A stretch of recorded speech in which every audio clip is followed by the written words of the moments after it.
This story is developing tonight, a fight for more funding for public transportation. It comes as public transit agencies warn of cuts to services if they don't get more money. Good evening. Thanks a lot for joining us, everybody. I'm Steve Dunn. I'm Deborah Knapp. A transportation proposal released earlier this month would give nearly $270 million to public transit every 2 years. Advocates say even more is needed. Katu's Vasily Varlamos attended a rally in Salem today. Joins us now live. Vasily, why is that not enough? Yeah, Steve, advocates say that this money would only maintain current service levels and more funding is needed to expand those services. That new revenue stream that would maintain these current service levels would likely come from an increase to the state's payroll tax. Joel Iboa with the Move Oregon Forward coalition says public transit services are lacking in many areas across the state. We just heard today from a woman from Forest Grove who was talking about how she has to walk 40 minutes to get to a bus stop.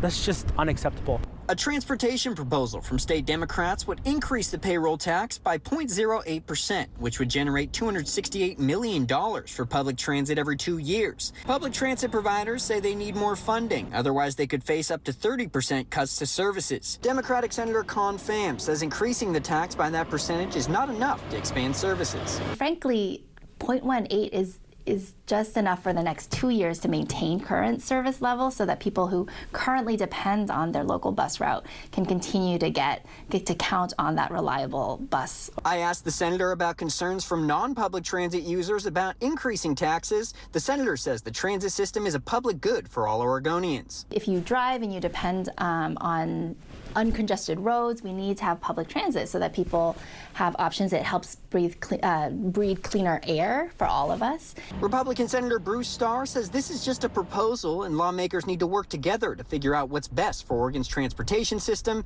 He added he would like to see improvements in how transit services collect fares. I don't believe that that we ought to just be giving away free rides. We ought to make sure that people are utilizing that service are ultimately paying a portion of the cost.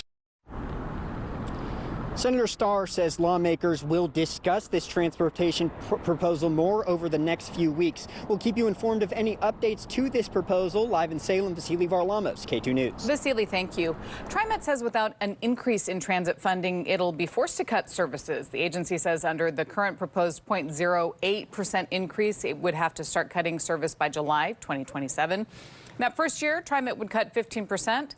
With an additional 5% cut every 2 years after that, TriMet says cuts would mean reducing frequency, hours of operation, and eliminating some bus lines altogether.